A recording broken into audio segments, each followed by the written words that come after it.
for the good of the world. I'm aligned with the world, and I want to get this thing over with. You see the hatred he's got for Putin. It's very tough for me to make a deal with that kind of hate. He's got tremendous hatred, and I understand that, but I can tell you the other side isn't exactly in love with, you know, him either.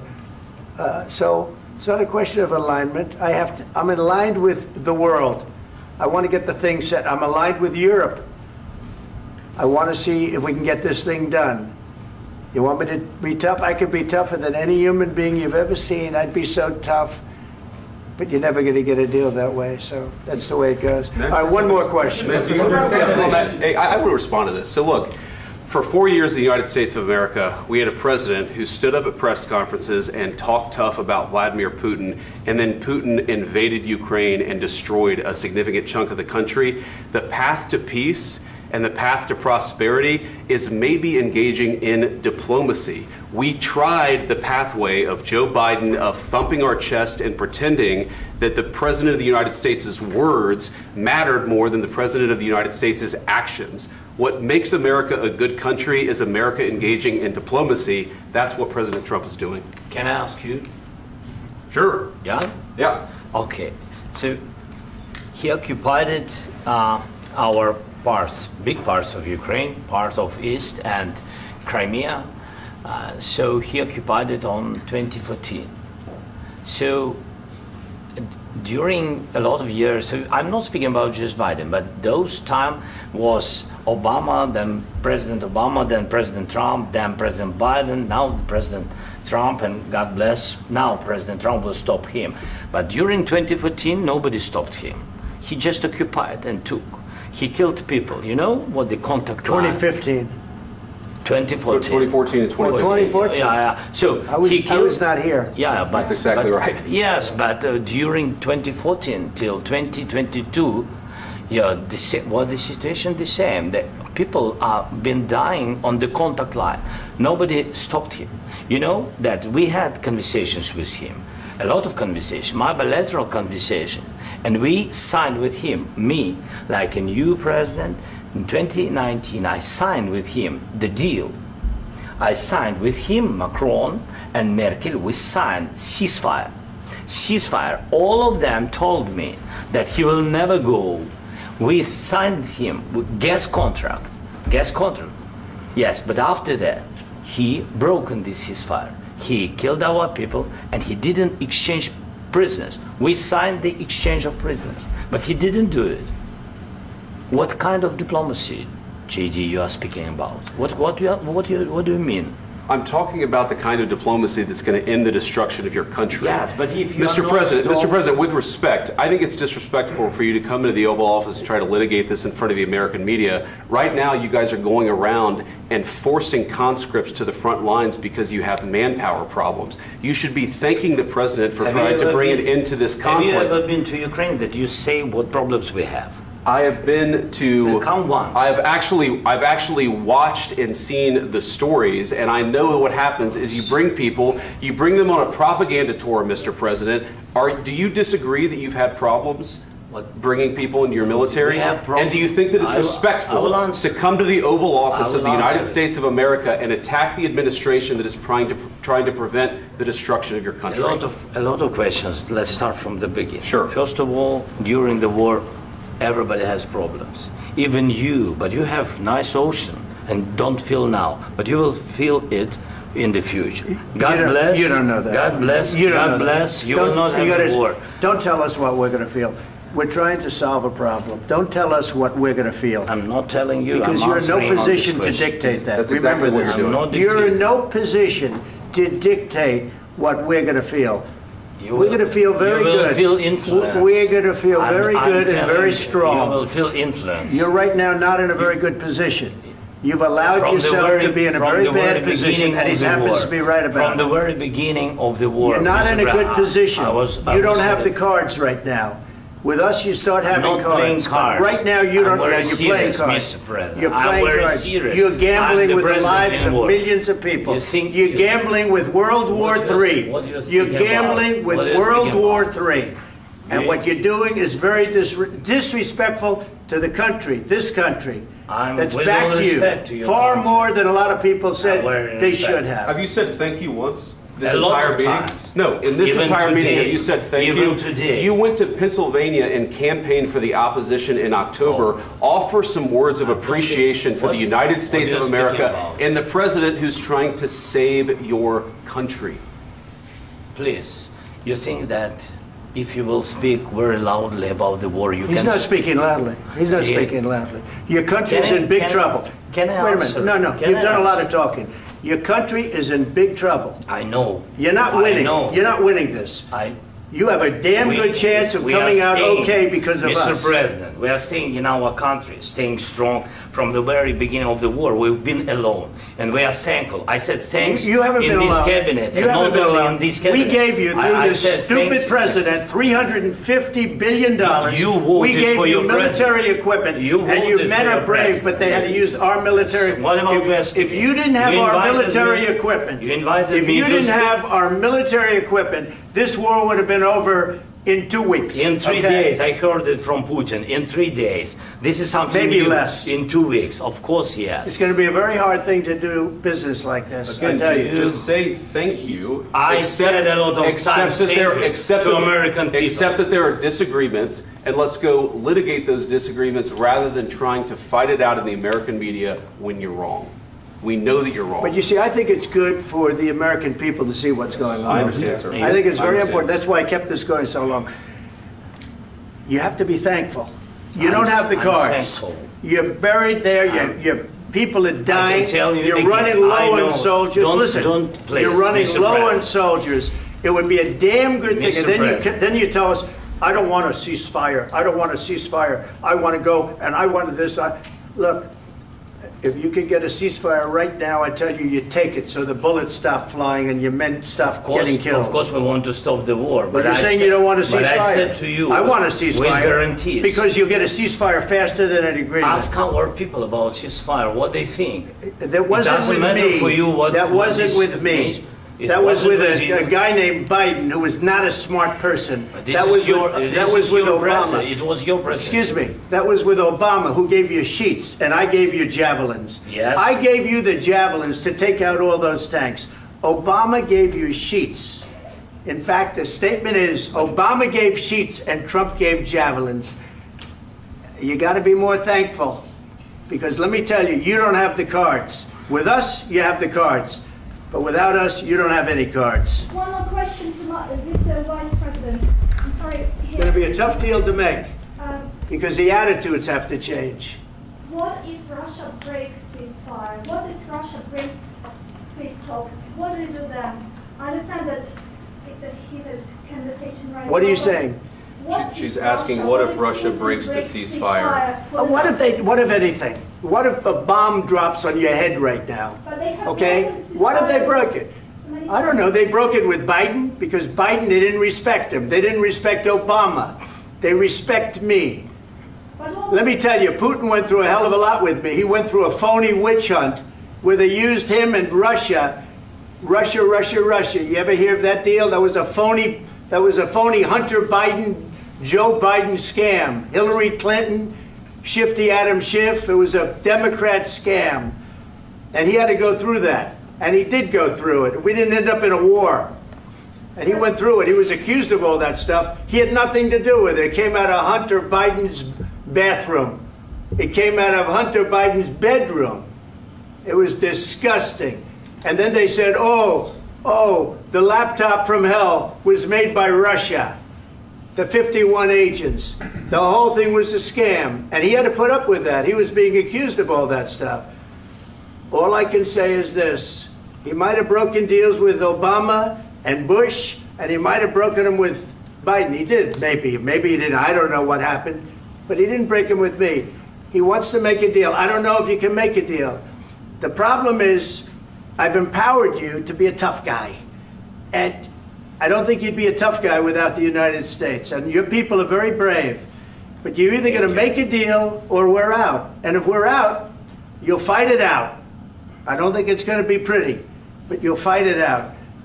But you don't have the cards. But once we sign that deal, you're in a much better position. But you're not acting at all thankful. And that's not a nice thing. I'll be honest, that's not a nice thing. All right, I think we've seen enough. What do you think? What's this negotiation? This is going to be great television, I will say that. All right. We'll see what we can do about putting it together. Thanks, sir. I need the back of the We'll see. I don't know.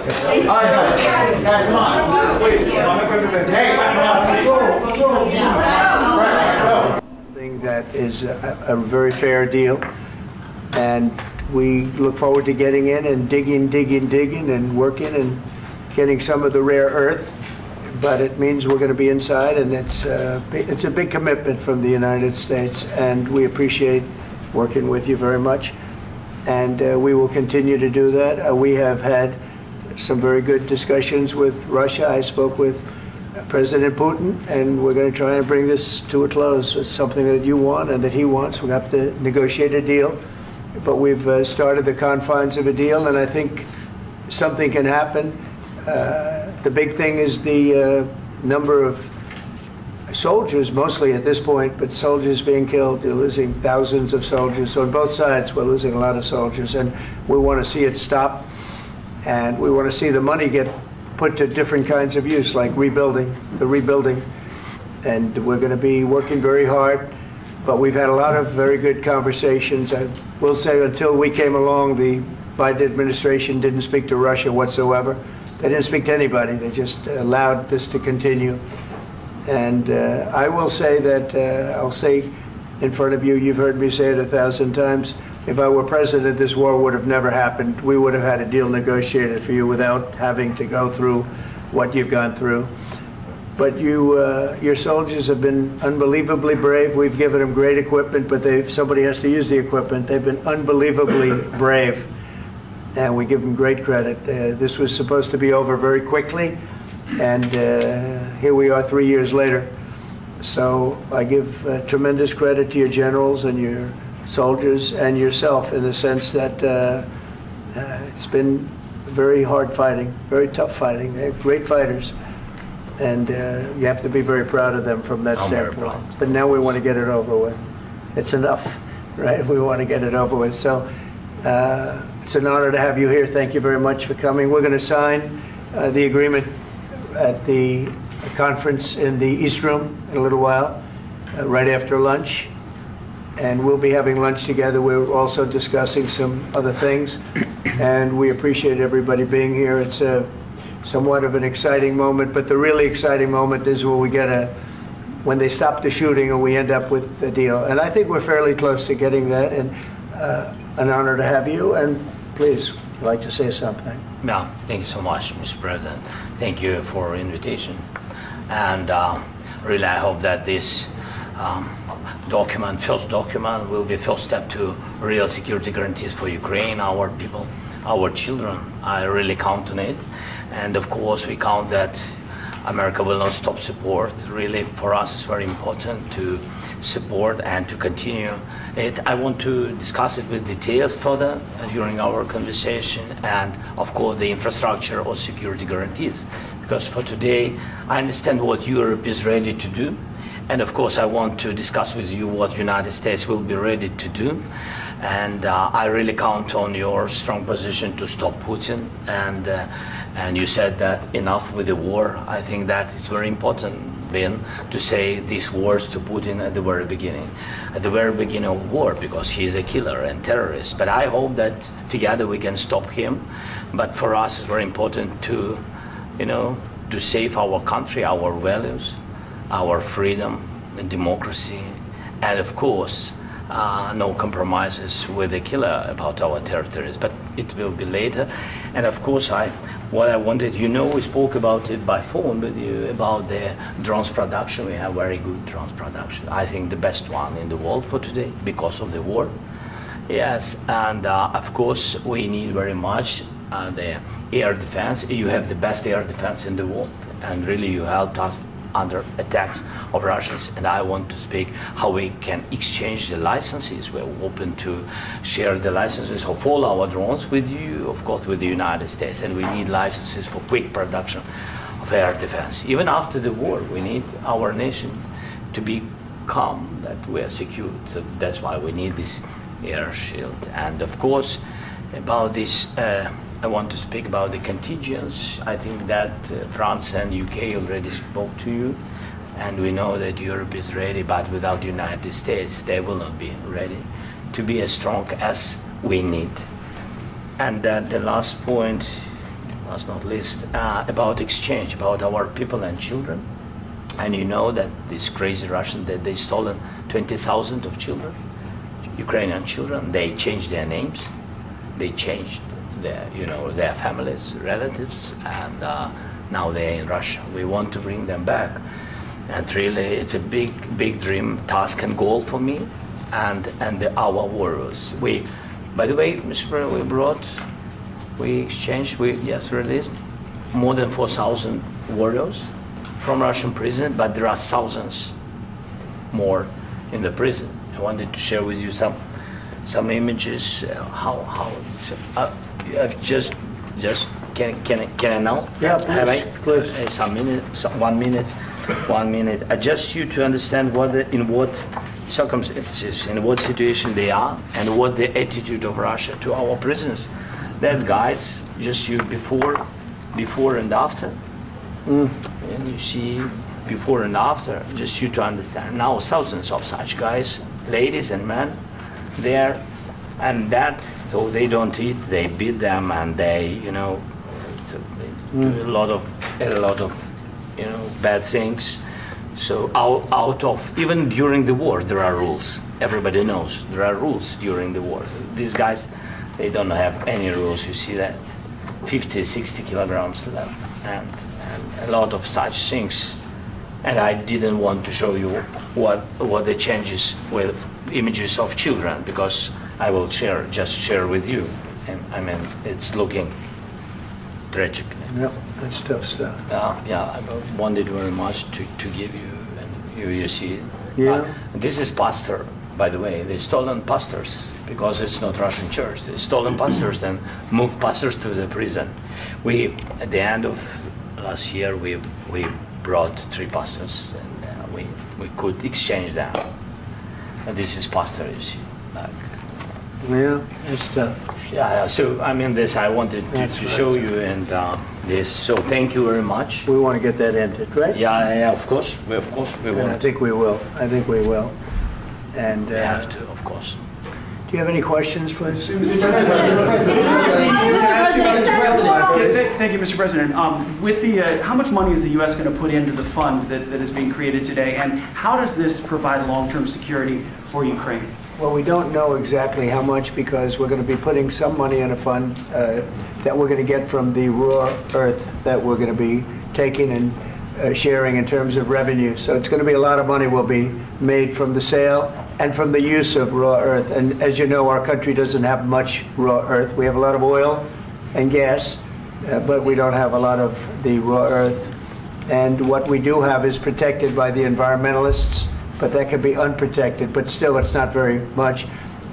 They have among the best in the world in terms of raw earth. So we're going to be using that, using it for all of the things we do, including AI and including weapons and the military, and it's really going to very much satisfy our needs. So it's something that just worked out really well. We have a lot of oil, and we have a lot of gas, we have a lot, but we don't have raw earth. So this has just about every component of the raw earth that we need for computers, for all of the things we do. This puts us in great shape. And on long-term security for Ukraine, how does this provide? I think they're going to have great luck. I think once we make the agreement, that's going to be 95% of it. They're not going to go back to fighting. I've spoken with President Putin, and I feel very strong. I've known him for a long time, and I feel very strongly that they're very serious about it. And we'll make a deal. And when the deal is made, I don't think, we talk about security. Everyone's talking about the other day, all they talked about was security. I said, let me make the deal first. I have to make the deal first. I don't worry about security right now. We have to have a deal, because right now, last week, 2,000 soldiers died on both sides. 2,000. And they're losing 1,000, 2,000, 3,000 a week.